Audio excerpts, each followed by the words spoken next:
Hello students, welcome to Class 8 Mathematics. Today we are starting with the first chapter of Class 8 Maths, that is rational numbers. Now let's look at some introduction with respect to the chapter. In previous classes we have studied whole numbers, that all numbers including 0 are called whole numbers.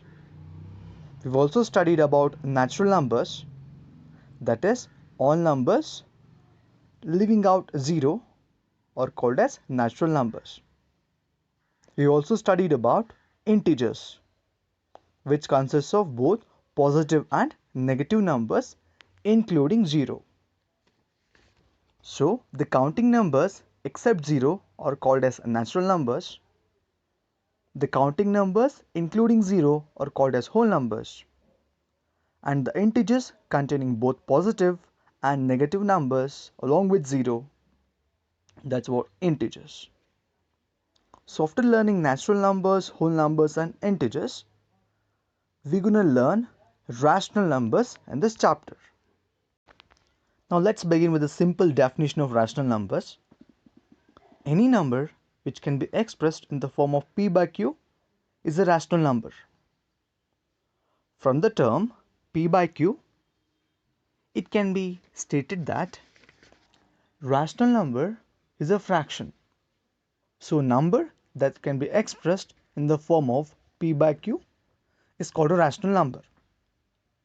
Simple example, if p is equal to 3 and q is equal to 2, 2 by 3. Now 2 by 3 is a fraction, but it is also a rational number. So any number of the form p by q is called a rational number. Now if we think about the numbers, does it belong to the rational numbers? I mean, let's take an example, the number 6. Does 6 belong to the set of rational numbers? Please think about it. It's a number 6. Actually, it does belong to the rational numbers. That is, if we consider 6 to be written as 6 by 1, okay, 6 and 6 by 1 both mean the same.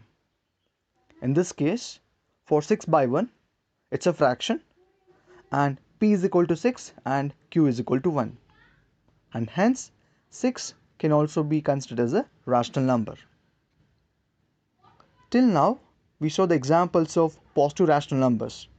That is 2 by 3 is a rational number, and also 6 is a rational number. Now let us consider the following example, minus 2 by 9. Even minus 2 by 9 is a rational number, where p is equals to minus 2 and q is equals to 9. I repeat, the example minus 2 by 9 is a rational number, where p is equals to minus 2 and q is equal to 9, or p is equal to 2 and q is equals to minus 9. Either ways, okay? Either ways, minus 2 by 9 is a rational number. One more example, minus 5. Is minus 5 a rational number? Of course it is. Minus 5 can be written as minus 5 by 1 in the form of p by q. Here p is minus 5 and q is 1, or you can consider p as 5 and q as minus 1, both mean the same.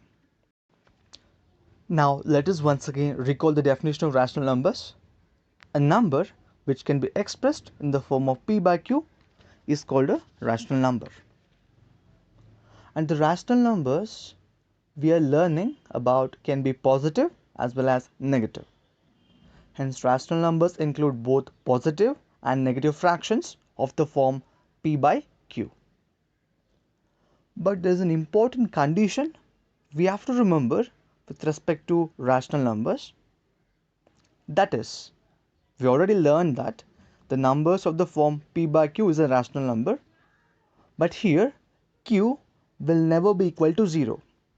So now we are in a stage where we can add one more point to the definition of rational numbers. That is, any number of the form P by Q is called a rational number. We have learned this. What do we add now? But Q will never be equal to 0. That is, any number of the form P by Q is called a rational number. But here P is a number, but Q will never be equal to 0. Remember, Q will never be equal to 0. In case if we consider Q to be equal to 0, that is P by 0, whatever might be the value of P, like example 2 by 0, 3 by 0, 6 by 0 or 10 by 0, the value of such a fraction is not defined. Hence, Q cannot take the value 0. Thus, we state that the numbers which can be expressed in the form of P by Q and Q is not equal to 0 are called as rational numbers. And if we consider an example of only 0, we are not taking a fraction, we are talking about just 0. Does 0 belong to the set of rational numbers? Yeah, it does.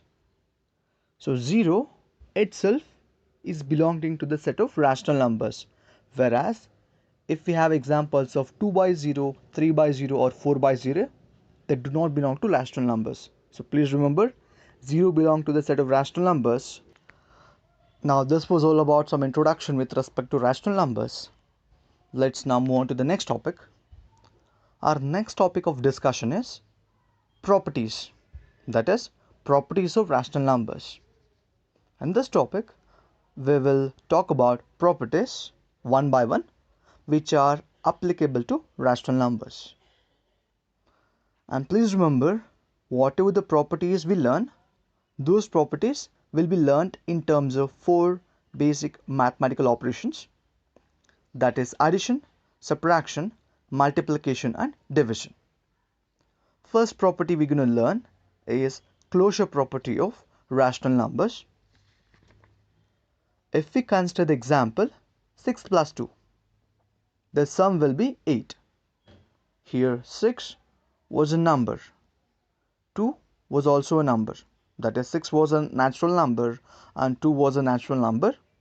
When we add these two numbers, the sum we get is 8.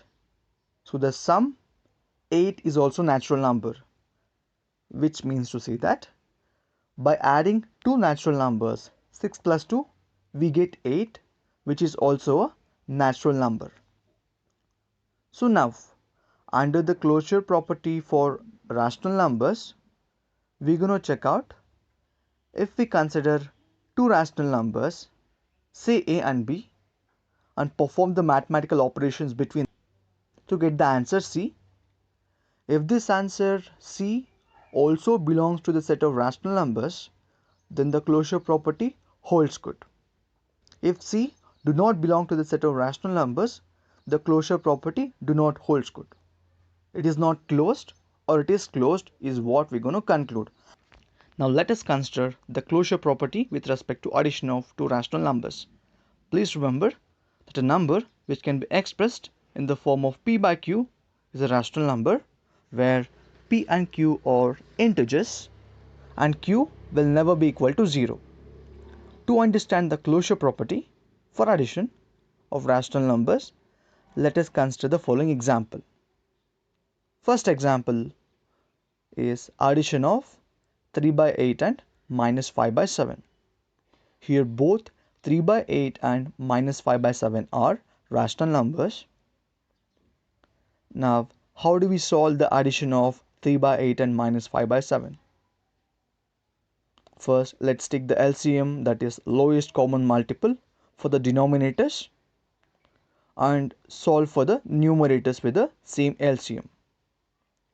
We get the answer to be minus 19 by 56. Here, please remember, minus 19 by 56 is also a rational number.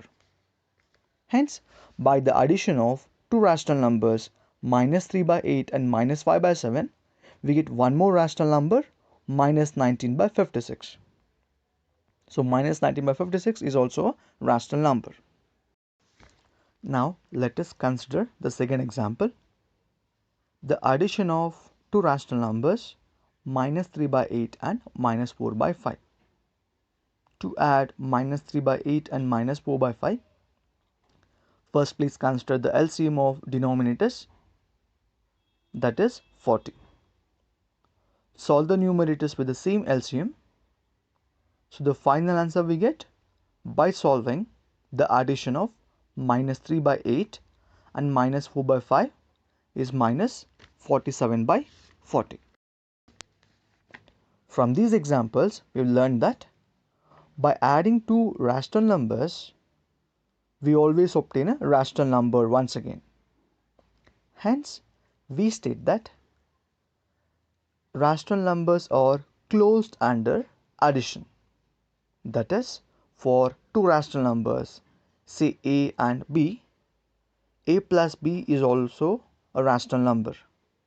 Hence, it can be stated that rational numbers are closed under the property of addition. Now, let us consider the closure property of subtraction of rational numbers. First example, if we subtract minus 5 by 7 and minus 2 by 3, we get the number minus 29 by 21, which is a rational number. Second example, if we subtract 5 by 8 and minus 4 by 5, the answer we get is minus 7 by 40, which is again a rational number. Third example, if we subtract 3 by 7 and minus 8 by 5, we get the answer 71 by 35, which is again a rational number. Hence, from the three examples we've considered, it can be stated that rational numbers are closed under subtraction. That is, for any two rational numbers, A and B, A minus B is also a rational number. So please remember, rational numbers are closed under the property of subtraction. Now let us consider closure property of multiplication of rational numbers. First example, by multiplying minus 2 by 3 and 4 by 5, we get minus 8 by 15, which is a rational number. Second example, by multiplying 3 by 7 and 2 by 5, we get 6 by 35, which is again a rational number. Hence, it can be stated that rational numbers are closed under the property of multiplication. That is, for any two rational numbers, A and B, A into B is a rational number. I repeat, it can be stated that rational numbers are closed under multiplication. That is, for any two rational numbers, A and B, A into B is also a rational number. Now, let us consider closure property of division of rational numbers. First example, minus 5 by 3 divided by 2 by 5. The answer is minus 25 by 6, which is a rational number. Second example, 2 by 7 divided by 5 by 3. The answer is 6 by 35, which is again a rational number. Now, third example, please carefully observe this example. Third example, 6, which is a rational number, will be divided by 0. Okay, I repeat, 6 by 0 is the example we consider. Okay, 6 is a rational number. We divide 6 by 0, which is again a rational number. So, is 6 by 0 a rational number, or do it belong to the category of rational numbers? No, it doesn't. That is, by dividing two rational numbers, 6 and 0, the answer is not defined. Hence, rational numbers are not closed under division. I repeat, by dividing two rational numbers 6 and 0, the answer is not defined. Hence, rational numbers are not closed under division. However, if we exclude 0 from the collection of rational numbers, then all other rational numbers are closed under division.